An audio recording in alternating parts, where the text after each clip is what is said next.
नमस्कार। मैं पूजा Saraogi PSSM blessing team Orissa से। जैसा कि अपने दूसरे ऑडियो में मैंने त्रिक्षेत्र के पहले समूह के विषय में आप सबको बतलाया था, अतः आज मैं उसके दूसरे क्षेत्र चेष्टा क्षेत्र के बारे में आप सबको बतलाना चाहूँगी। यह चेष्टा क्षेत्र क्या है? चेष्टा क्षेत्र कुरुक्षेत्र है और यही कर्म क्षेत्र भी है। हमारे द्वारा किए गए सारे कार्य कुरुक्षेत्र से संबंधित होते हैं, अर्थात खाना पीना सोना आदि अनेक प्रकार के कार्य हैं जो कार्य कर्मेंद्रियों द्वारा किए जाते हैं, वह चेष्टा क्षेत्र में आते हैं। इस शरीर के द्वारा जो भी काम होता है उसे कुरुक्षेत्र कहते हैं। कुछ चेष्टाएं शब्दों सहित होने पर भी हम शब्दों को अलग करते हैं। उदाहरण के लिए अर्जुन को द्रोणाचार्य को मारना था, यह एक चेष्टा है। अभिमन्यु को उत्तरा से विवाह करना है, यह एक चेष्टा है। वैसे ही अनेकों कार्य होते हैं हमारे जीवन में, जैसे नौकरी करना है, पैसे कमाना है या सुखों का भोग करना है। ये सभी हमारी चेष्टाएं होती हैं। हमारी चेष्टाएं हमारी क्रिया के रूप में होती हैं, उसे ही हम चेष्टा कहते हैं। यह कुरुक्षेत्र है, यह कार्य क्षेत्र है। अगर भावना क्षेत्र कारण क्षेत्र है तो चेष्टा क्षेत्र कार्य क्षेत्र है। संसार में तरह तरह के लोग होते हैं। कुछ शरीर में पहली बार जन्म लेने वाले हैं, कुछ मानव शरीर में 10 बार जन्म लेने वाली आत्माएं भी हैं और कुछ 500 बार जन्म लेने वाली आत्माएं भी हैं। इन सभी के स्वभाव एक जैसे नहीं होते। हम सभी लोगों की चेष्टाएं, योग परंपरा सब अलग अलग होते हैं। हर मनुष्य एक दूसरे से बिल्कुल विभिन्न होता है। सबके गुण अलग अलग होते हैं।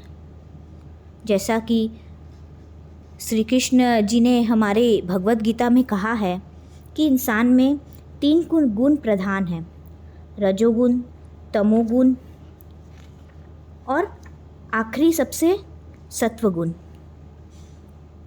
सब में इन तीनों में से कोई न कोई गुण जरूर विद्यमान है।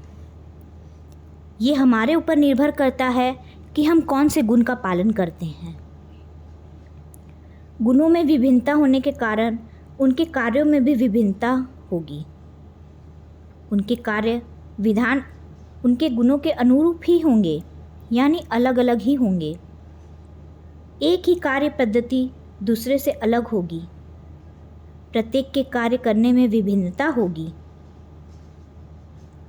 इसी तरह हमारे अंतर्गत जो गुण होते हैं, हमारे भारत के कार्य के भी उसी गुण से संबंधित होते हैं।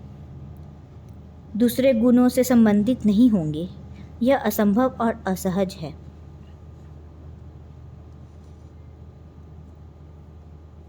अतः हम यह कहना चाहते हैं कि मानव के बाह्य कार्य एवं कार्य आचरण, कार्य क्षेत्र, कुरुक्षेत्र, कर्म क्षेत्र, ये सारे उनके अंतर्गुणों पर निर्भर हैं। अंतर्गुण जिस प्रकार के होंगे, उनके बाह्य कार्य आचरण भी उसी सांचे में ढले होते हैं। आपके कार्य क्लब आपके सर्वधर्म की परिछाया है। आपके गुण और आपके कार्य एक तरह का होना असंभव है। क्या ये गुण इतनी जल्दी बदलेंगे? नहीं बदलेंगे। यह परिवर्तन धीरे धीरे होता है। अतः किसी के कार्यकलापों अथवा कार्य के आचरणों की निंदा करने का अधिकार हमें से किसी को भी नहीं है।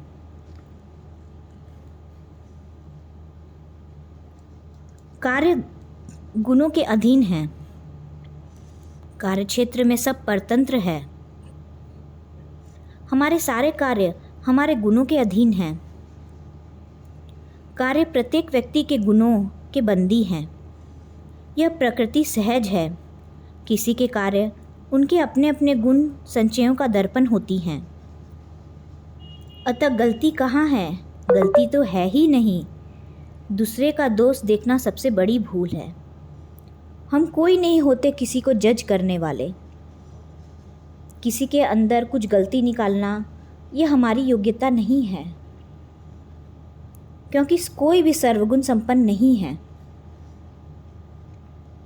सबके अपने अपने गुण, दोष, विशेषताएं होती हैं।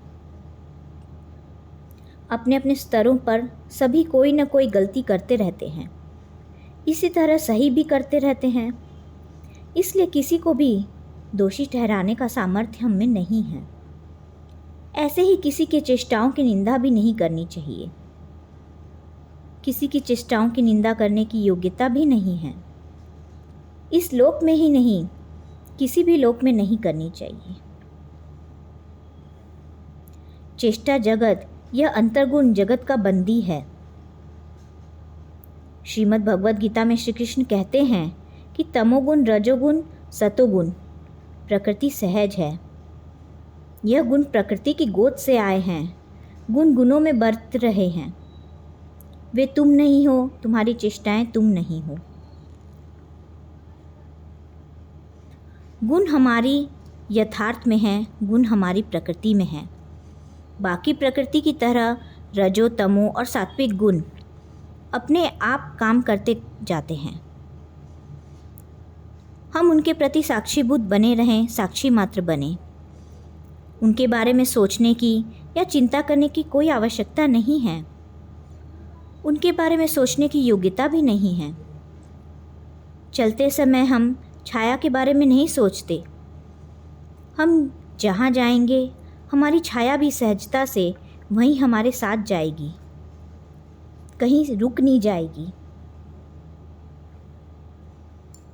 अब आप सोच रहे होंगे कि तमोगुण, रजोगुण, सतोगुण, इन तीनों गुणों के बारे में तो मैंने आपको बतलाया कि ये 3 तरह के गुण होते हैं, परंतु इनकी क्या विभिन्नता, क्या विशेषताएं हैं। तो चलिए इसके बारे में हम कुछ बात कर लेते हैं। तमोगुण प्रधान वाले व्यक्ति के कार्य उसके गुण से संबंधित, उस गुण को समर्पित, उस गुण के प्रतिरूप अथवा छाया होते हैं। उसी तरह रजोगुण प्रधान वाले के कार्य भी रजोगुण प्रधान के रूप में होते हैं। तमोगुण प्रधान वाले के कार्य रजोगुण वाले के कार्य के समान नहीं होंगे। इसमें समानता होनी असंभव है। जो खाना खाएंगे, हाथ में वही सुगंध होगी। इसी तरह सात्विक गुण प्रधान वाले व्यक्ति की कार्य पद्धतियाँ तथा निर्गुणी व्यक्ति की कार्य पद्धतियाँ एक जैसी नहीं होती।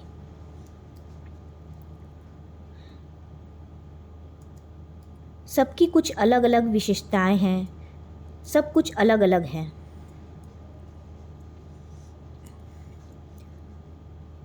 सबकी कुछ अपनी प्रधानताएं हैं।